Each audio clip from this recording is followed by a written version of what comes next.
And we're live. Welcome back, everybody, to a new episode of the Wheelie Podcast. I'm your host, Micah Toll, and I'm joined again by Electrek's Seth Weintraub. How's it going, Seth? I'm good.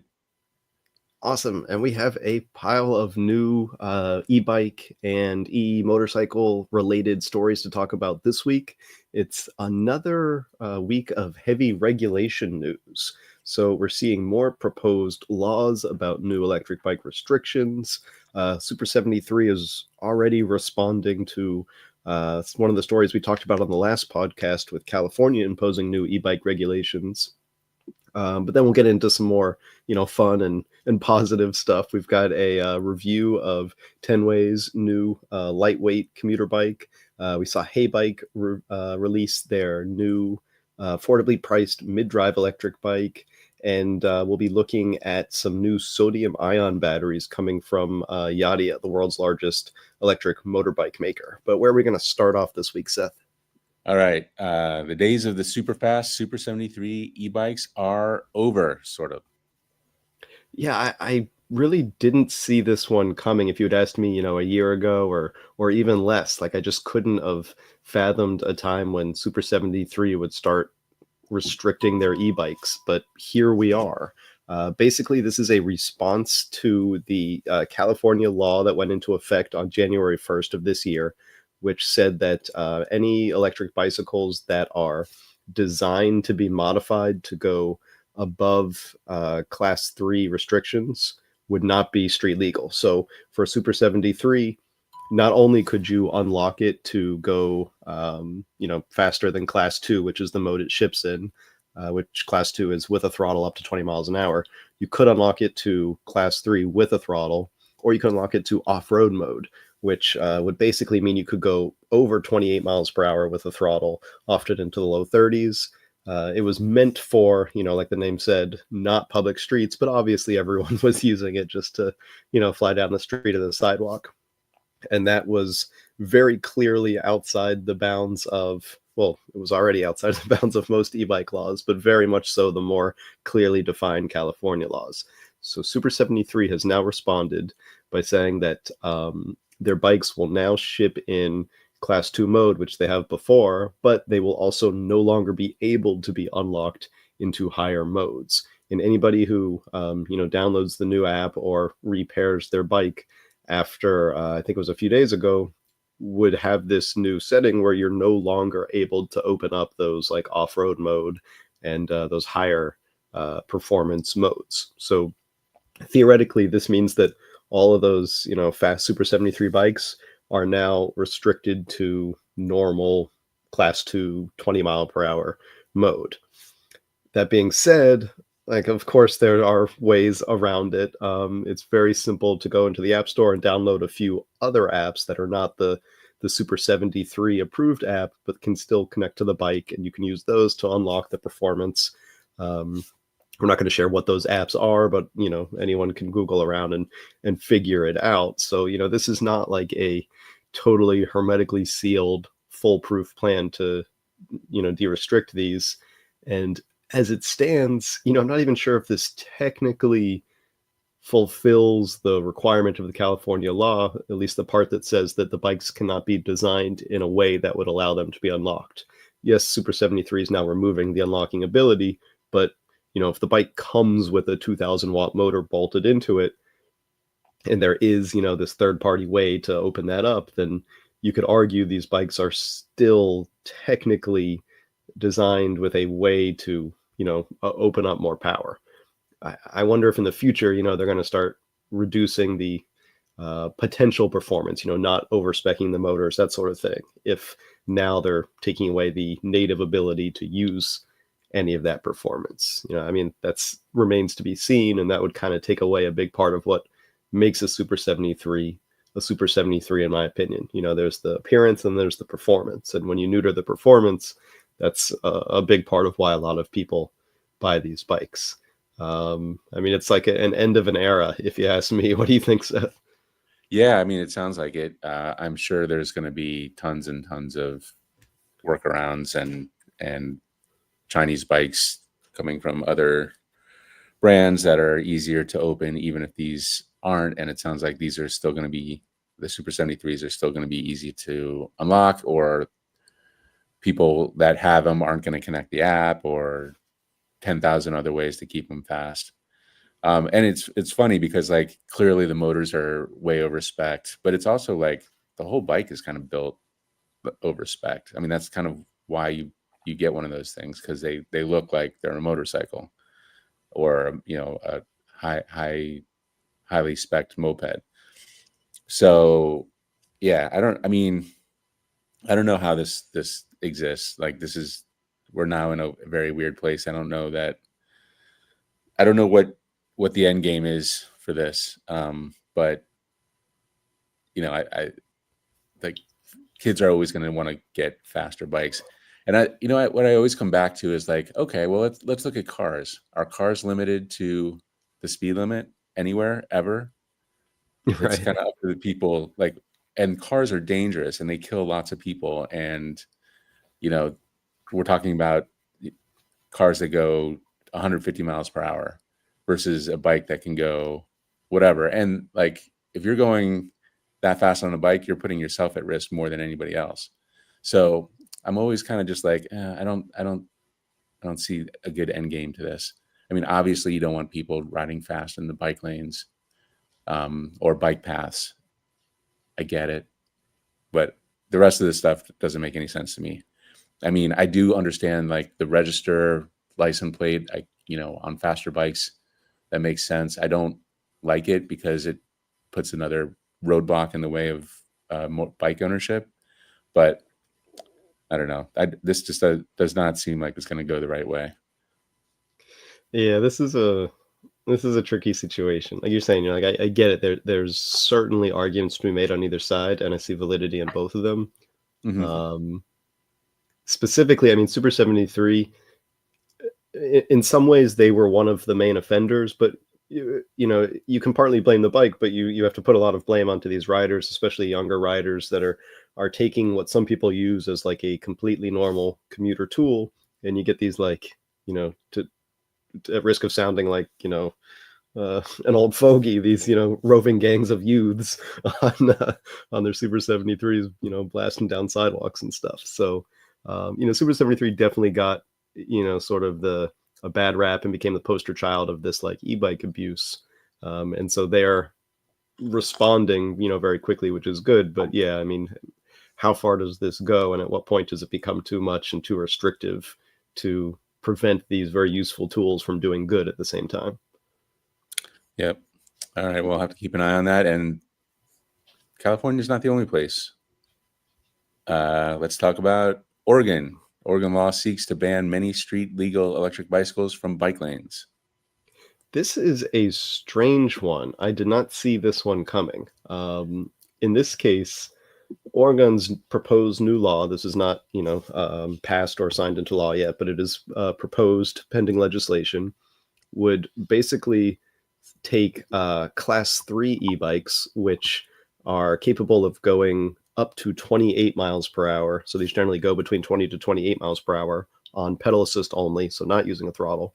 And it would say that these are no longer allowed in bike lanes. The proposal, it also bans them from sidewalks, but e-bikes are already banned from sidewalks in Oregon, so that doesn't do much.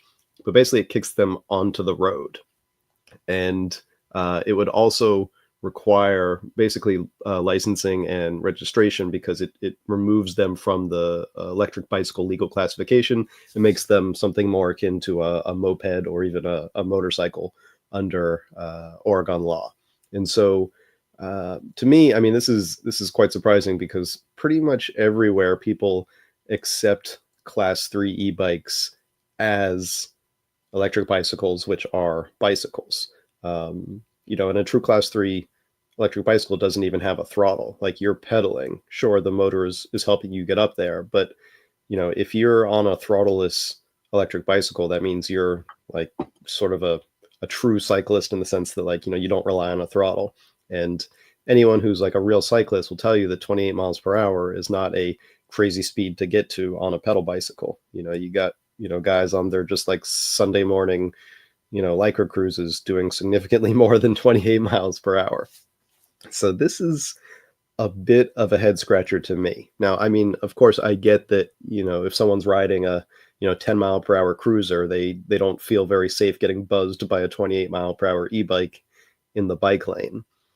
At the same time, that like disparity between speeds of vehicles in the bike lane, well, if you push those class 3 e-bikes onto the road, you've got an even greater disparity in speeds of the bikes versus cars that are buzzing by their handlebar. And so if you're talking about like this friction between non-similar vehicles, I would say a class 3 e-bike is a lot more similar to like, a retiree on a beach cruiser than it is to a, Ford Explorer kind of thing. And so I'm not necessarily in favor of pushing these bikes out of the bike lane and into the street. I think that there are other solutions that can be explored before this. Yeah, and I would add that just because it's a class 3 e-bike, well, especially because it's a class 3 e-bike, they don't always go up to 28 miles per hour. Like they like sometimes it's hard to get them, you know, past 23, 24, depending on the bike. It just means it doesn't top out. It doesn't end at 20. So that, and like actually maxing out at 28 miles per hour is something that really only happens on those like high power motor bikes that are kind of class 3 but not really. So I don't like this bill at all. I understand, like I actually agree that fast e-bikes, and I'm talking 30 to 40 mile per hour e-bikes, should just be on the roads. Like that's the great thing about them, is that they ride with traffic, not traffic doesn't have to go around you. But I just think they have it wrong on the classification here. Class 3 e-bikes are definitely not road. I mean, they are certainly roadworthy at times, but like they should not be forced onto roads. Exactly, not road only kind of thing. Right. Yeah, and I mean, here's the thing: like we're starting to see a lot more of this friction in e-bike regulations.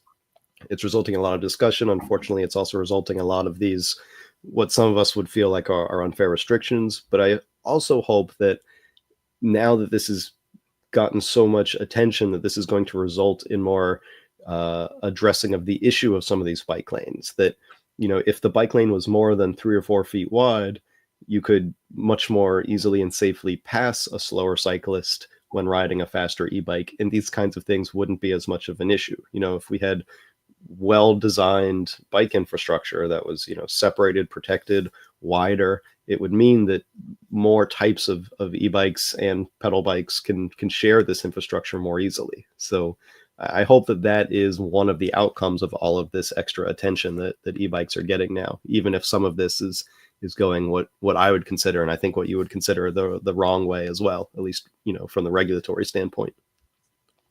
Yeah, I totally agree. And it's also obviously problematic that each state has their own agenda. This should be a federal thing, probably.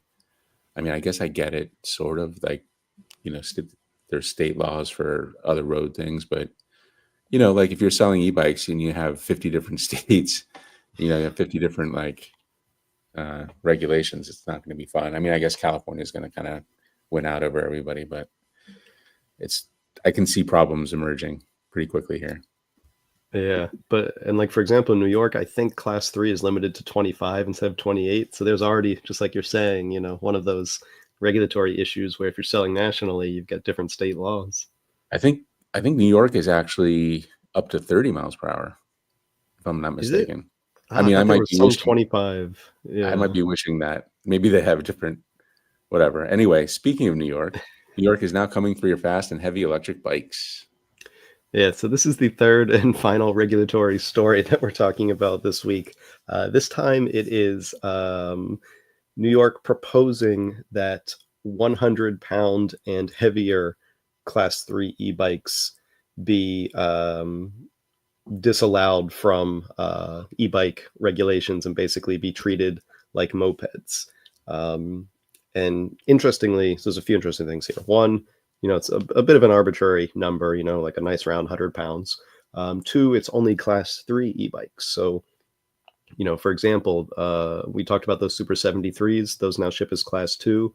So if you get like the biggest, full suspension Super 73. I'm not sure if it technically, or if it actually exceeds 100 pounds yet. It might be, up in the 80s or 90s. But if it did, that would still be totally fine. It could be a 110 pound, Super 73 with three extra batteries, but because it's class two, it would not be, removed from the e-bike classification under this law. So it only applies to, or it will only apply to, if it passes class three e-bikes over 100 pounds.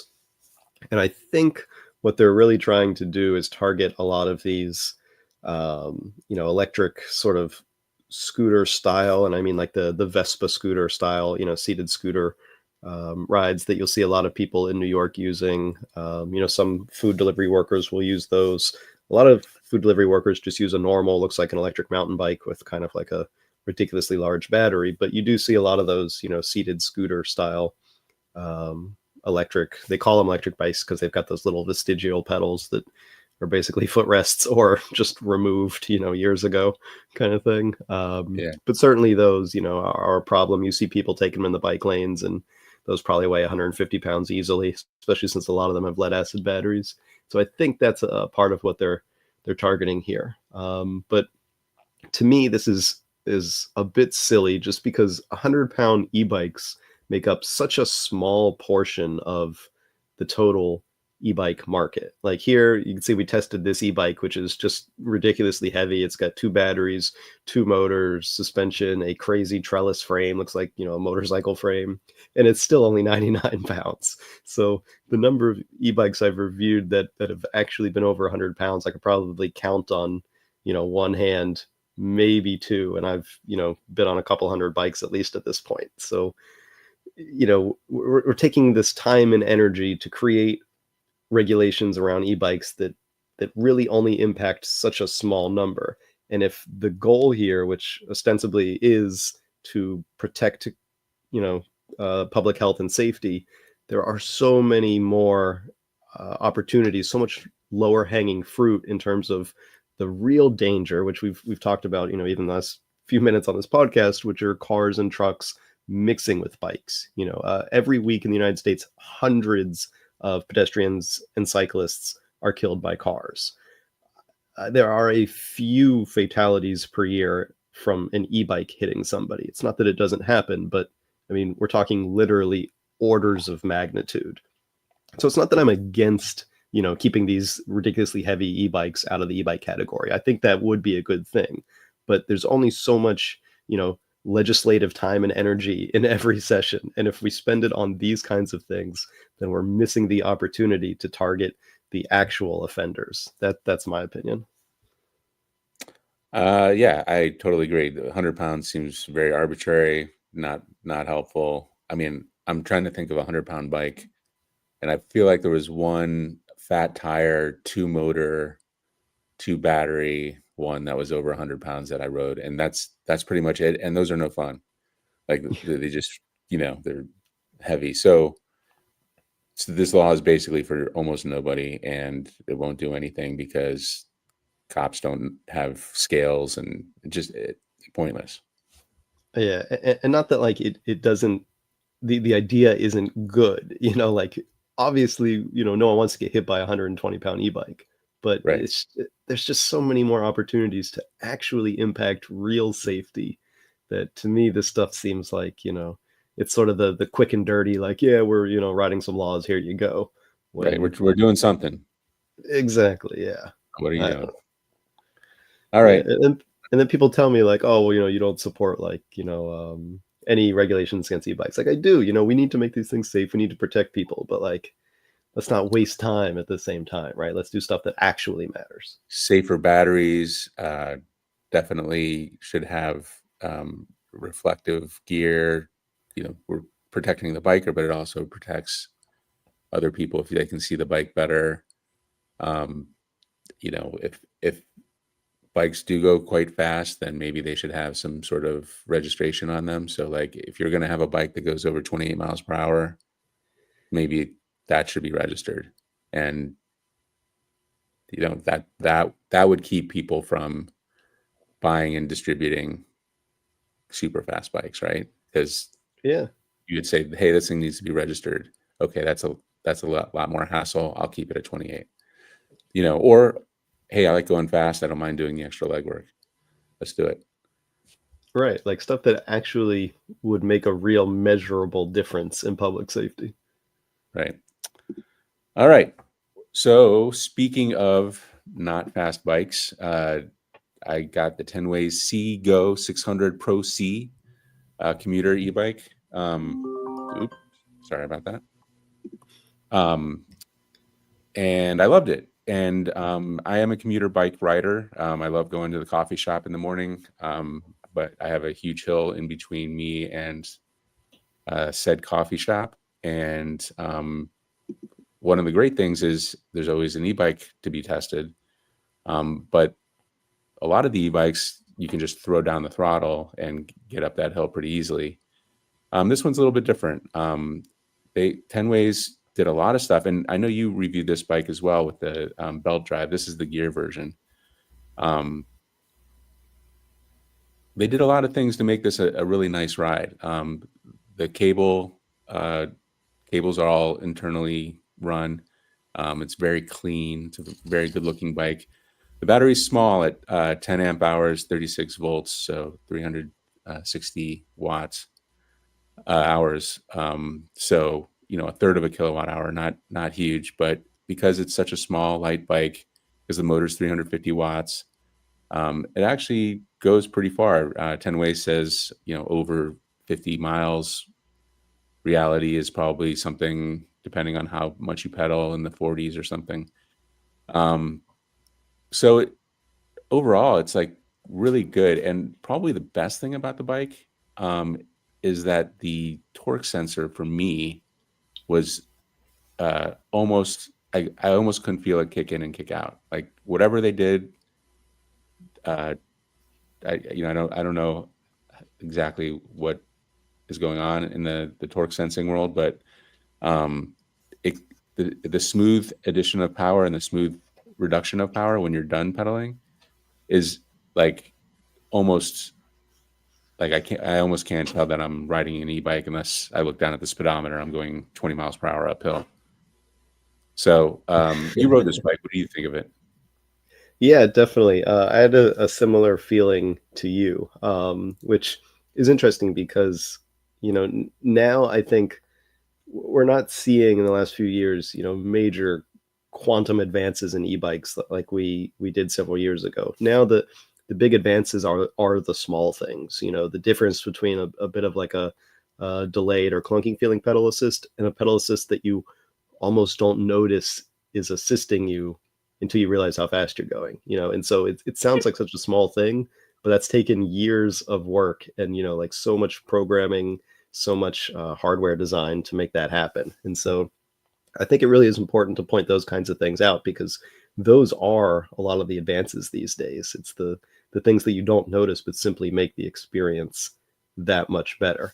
What I'd love to hear more about is the chain setup on this one. So like you live in a pretty hilly area. So what Right. was it like? This is an 8-speed, I think. Yeah, 8-speed Shimano Claris. It's just the back cassette. It's very simple. It worked really well. Like on flat ground, you're going to pretty much stay in close to the highest gear because you got the pedal assist. With the hills, though, you just clunk it down about halfway or a little further, and it's so smooth going up hills. It's like it's kind of eerie because it doesn't feel like you're getting a kick at all. It feels like you're just riding up a hill, and that's really just a great feeling because it kind of the fact that you think you're doing it or your feet are actually the thing that's making the bike move is kind of motivating, and it gets you some real exercise. So love that. Yeah, and I was on the belt drive version, which of course is single speed without the having any internally geared hub back there. And because I'm in a very flat the coastal area, I often prefer single speeds. But I get a little biased because I'm not used to having to deal with the kind of hills that you're used to, and so Mhm. for my bikes that do have, 7, 8 speeds, like you said, generally I just end up leaving it in the top gear. So it is great to hear that, you found this actually useful in a hilly area. I imagine you probably didn't need the lowest gears though, right? I could have probably, if I was going up a longer hill, but and I didn't want to like get too out of breath. But I was probably down in the bottom third of gears. So it definitely helps. I'm curious, were you able to get up to 20 miles per hour with the belt drive without doing what is that called? The Superman legs, where you're just spinning so fast? Yeah, so they definitely had it biased towards the higher end, so it was not uncomfortable to pedal at 20. Okay. If anything, if I was on a hill, it would be more problematic on the other, like an uphill, it'd be more problematic on the other end because, Right. because they try to make it more comfortable at the high end, you would be kind of standing on the pedals a little bit to get enough torque on the lower end. Yeah. Um, that's the compromise with a single speed always. Yeah, and I imagine the belt drive system makes it a little lighter. My understanding is like the default weight on this is 37 pounds, and then the chain and the sprockets maybe add a few more pounds, probably getting it close to 40. And also, I think they measure the weight without the kickstand and without the fenders.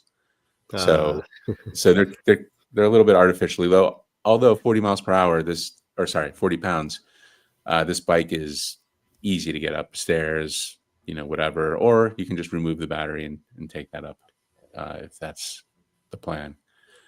But for me yeah. overall, especially at this, I think they have a special going on that I noted at the bottom of the review. I think you can get it for like $1,300. For me, $1,300, this is a great bike. Like it looks great. If you're the kind of person who doesn't really want people to know you're on an electric bike, for instance, this is great because the motor is very small, the batteries in the down tube and the very thin, and like it just kind of it's just a great package, and that's kind of the idea on this one is like they really went all out and put together a nice package. They've done the little things like the wiring and all the other little things that I enjoy of a bike with the lights built in, a front light built in, and the mud guards and the stuff like that. Yeah, Tenways has impressed me. They're fairly active in Europe as well, so I think we get a lot of that sort of European-inspired design with the lighter, more efficient, more elegant, less America with the overpowered Right. e-bikes. Right. And that there's a certain elegance to that. Like when you're given parameters, like, oh, you can't, make it 750 watt, whatever, then all of a sudden when you have a top end of your output power, then you increase the speed in other ways.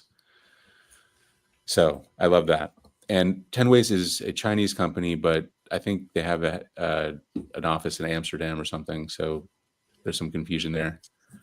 But and also the bike took like 30 minutes to put together. It was very easy. Let's see, the code right now is Happy 2025 TW, and it gets the price down to $13.99, which is an amazing price for this bike. Just lots of good things.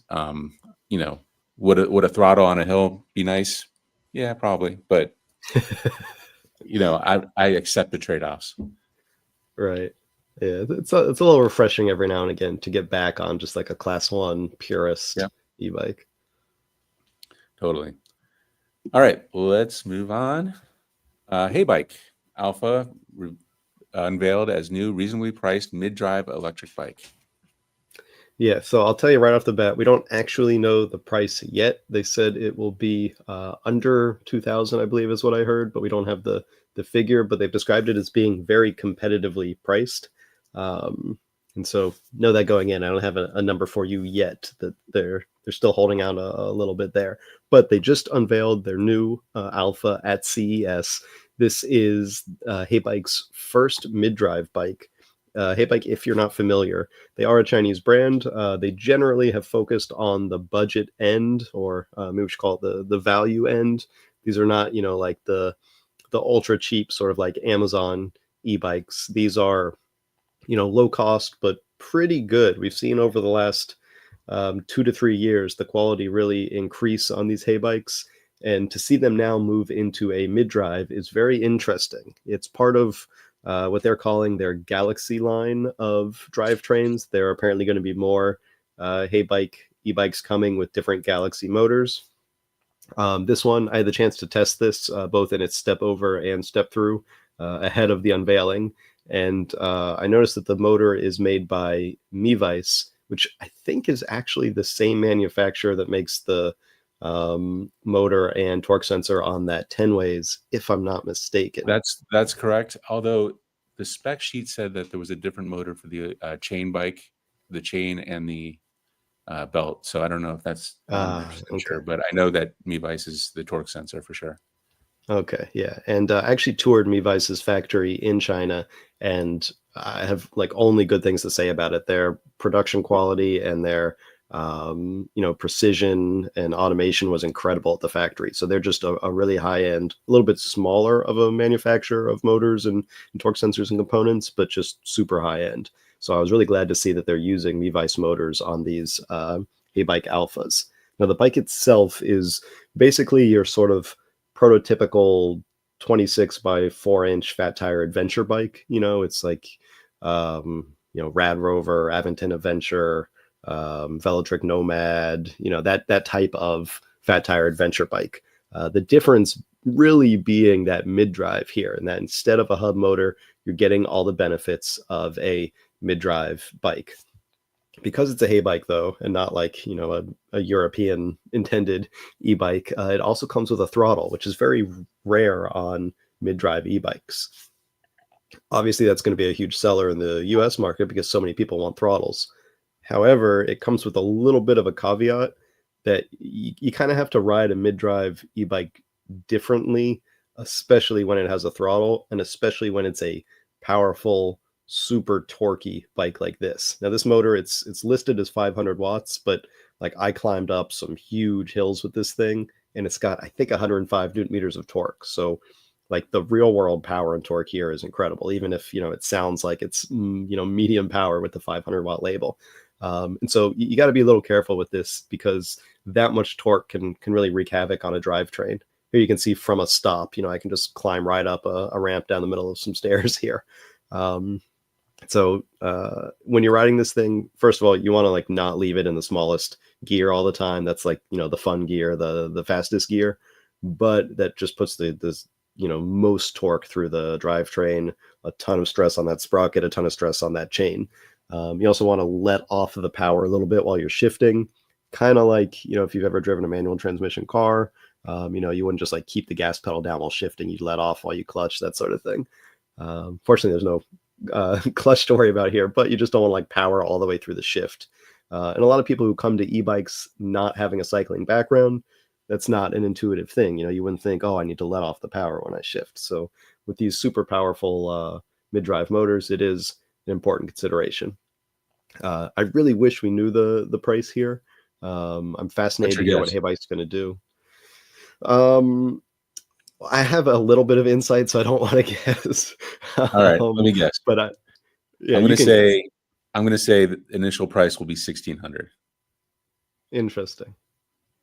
Interesting. All right. Well, we'll come back and we'll see how close All you right. got to the right number. Well, what I can tell you is that hay bikes, e-bikes have generally been in the like, I think 13 to like 15, $1,600 price range, depending on different sales and that sort of thing.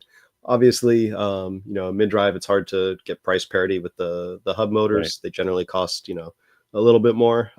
But hay bike has always been known for very aggressive pricing, which is what makes this so interesting, that a company which has got a pretty decent reputation for pretty good quality, not the best quality by any means because they are a value company, but pretty good quality, coming out with a mid drive. So I think that we're going to be pleasantly surprised with a very affordable, powerful mid drive adventure bike here.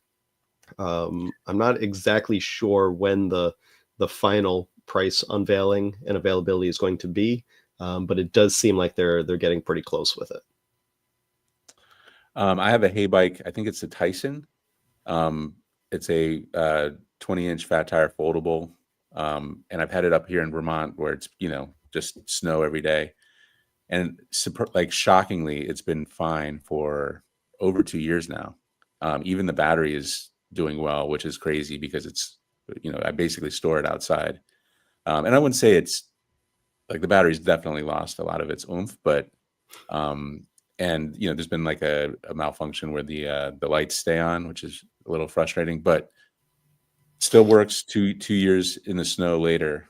So I'm really Wow. impressed with Heybike's quality control there. I mean, like I would never expect that bike to have lasted this long, and it's still going. Yeah, that's great. Is that the one that's got the fairly thick, like, main tube in the Yep, frame? Like, it's pretty that's chunky? right. Yeah. Yeah, it's Yeah. a great bike. I mean, I think I've probably sold a few of them because people up here are just astounded that I have an e-bike, riding through the snow every day. Yeah, that's awesome. So you store it, like, just outside, or in, like, a shed Outside, outside? outside, not even covered. Wow, that's Like, I'll crazy. I'm I'm basically, like, knocking ice off of it in the morning. You know what I mean? Oh So my gosh. so it's working, and it's, I mean, there's not a lot of moving parts and, with the rear hub motor, but it works out pretty well. Do they salt pretty heavily up there? Is it getting, like, a lot of They don't salt on salt it? it 0 salt. All they do Oh, is that's good. stones down, so it's Yeah, just that's water. good. Yeah. Wow. I didn't know it's, like, outside. That's, like, an incredible endorsement for the bike then. 2 Yeah, years I mean, in the snow. I could probably walk out right now and show it to you, but, I don't know if that would be appropriate during a podcast. It's the Alright, behind the scenes. let's move on. World's largest EV maker unveils new sodium battery electric motorbikes. This one is really exciting. This is Yadia. They're actually the world's largest electric vehicle maker, not just, electric motorbike maker. They just passed 100 million EVs sold. They do everything from, like, standing kick scooters to, like, 1,000-pound commercial electric three-wheelers.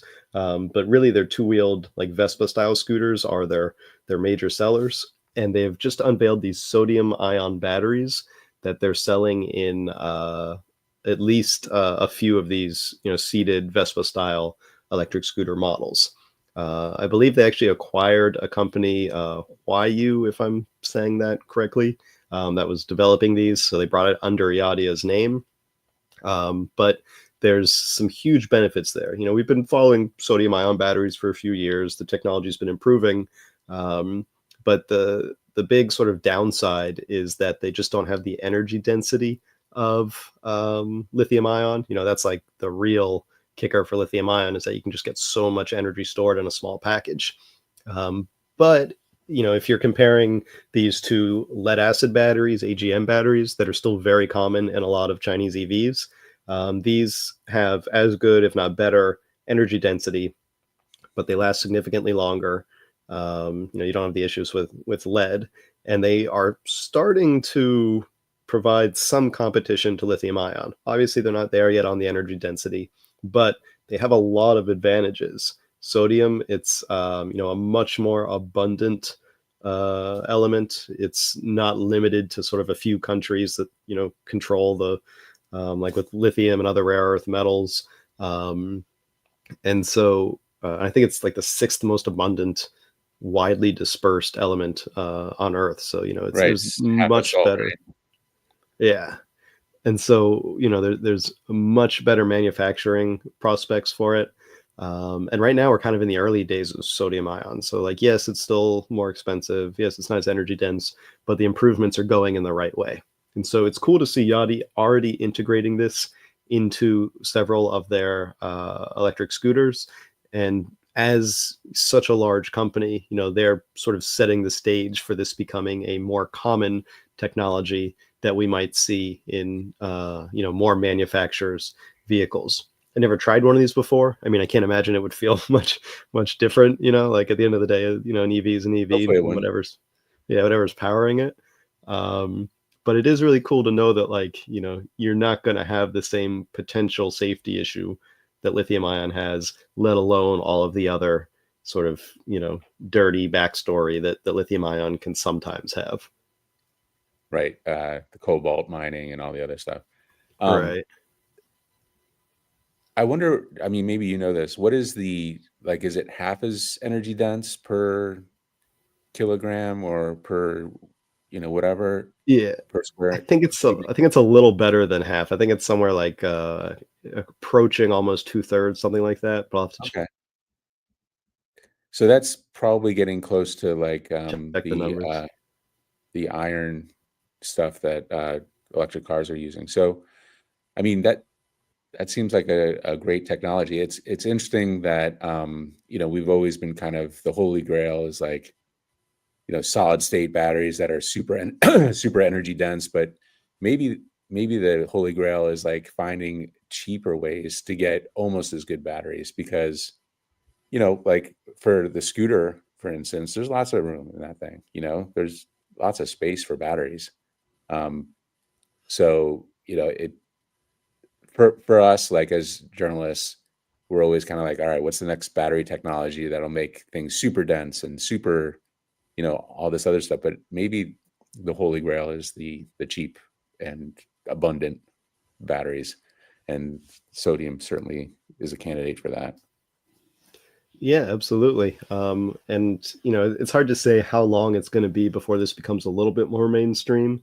I mean, a lot of the lithium ion technology that we use, in our devices today existed, 20, 30 years ago in the lab kind of thing. And it just took, a long time to get it to the point where it was commercializable at the scale that we know it now. So, it might be, a decade or two before we really see, the extreme adoption of these types of batteries.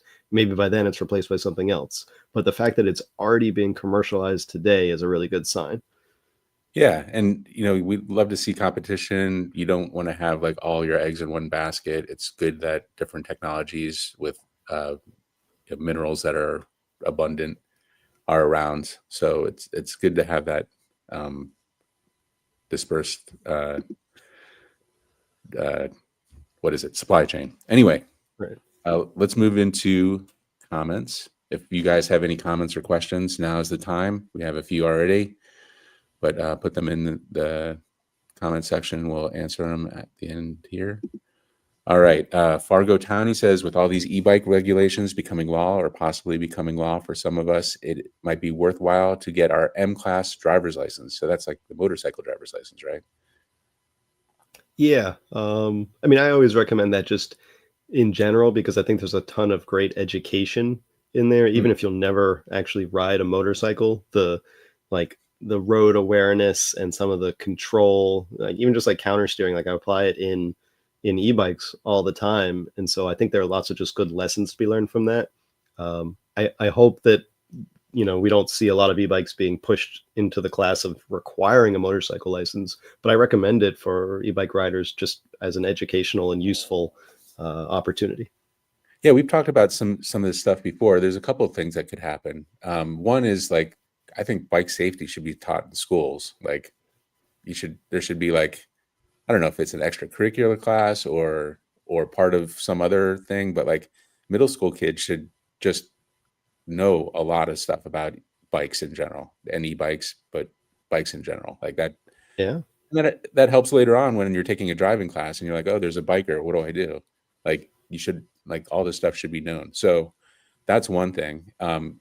The licensing thing, the M class thing, like from my standpoint, it would be nice if like you didn't have to take that on a gas motorcycle with a clutch Yeah. and all these things that I'm never going to have to learn because I'm never going to ride a gas motorcycle, hopefully. So that kind of prevents me from like, I don't even know where I would, I mean, I know where I could do all this stuff and I'm just lazy, but that's preventing me from like, I would love to take an electric motorcycle to the driving test and, super easy with that. So it would be nice if the states, specifically New York in my case, would make it easier to get an electric motorcycle license. So that's my personal gripe. Yeah. All right, Donald Parrish, 20 miles per hour without pedaling, plenty fast for me as a commuter bicyclist. Maybe 24 miles per hour with pedaling, like how they used to they use to out Used useless to pedals put on because yeah. let's see, he follows up. But real e-bike is something that you can really easily pedal and not some 100-pound monster. That's a great example of the Tenways CGO600 C+C, whatever. Yeah, I think Tenways. Donald would love the Tenways, yeah. Yeah, Donald, I recommend you check out the Tenways. It's a great bike. And as long as you don't need to go over 20 miles per hour and don't want to throttle, that's the way to go. All right, Terry Chang. I don't know if you know Terry, but he's Unveils Motor Factory is in Ningbo. Does that sound right? To be honest, I don't exactly remember where I was because I was in like 7 cities in 8 days, but that's probably correct. I was probably in I was at the factory, so if it's in Ningbo, that's where I was. All right. Ray Nori says, "Hey, Mike, I know you follow this stuff, so I will share Oregon." Oh, did we talk about Oregon? As a bill in the Yeah, State Senate on e-bikes. Senator Floyd Prozansky is the author. I think we talked about that, right? Or is this another yeah. one? I'll have to make sure it's not another one, but we did talk about Oregon's bill kicking Class 3 e-bikes out of the bike lane. So if it's not that, then I have to check and see if there's another state senate bill pending. Jeez. All right, Ray Nori, go check out that. Ultra Brian says the law only did 20 miles per hour on throttle, limited on 28 mile per hour pedal assisted e-bike. So I think we're talking about California here. That is the confusing part. 20 miles per hour with a throttle, 28 miles per hour unassisted. Sorry, 28 miles per hour torque cadence sensor. Assisted with pedal assist, yeah. Pedal assist, right? Yeah. Yeah, and Yeah, that's going to be hard to explain to people who aren't e-bike people.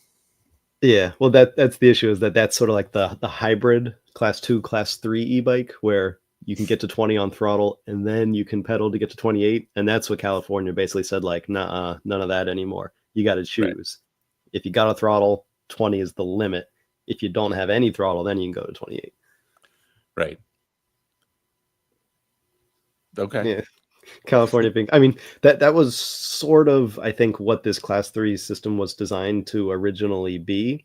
Right. But it wasn't crystal clear. And so everyone interpreted it the way that was most convenient, which was what we got, these hybrid Class 2, Class 3 bikes. And I think this is California clawing its way back to say, like, nah, let's go with the original purist interpretation. Yeah.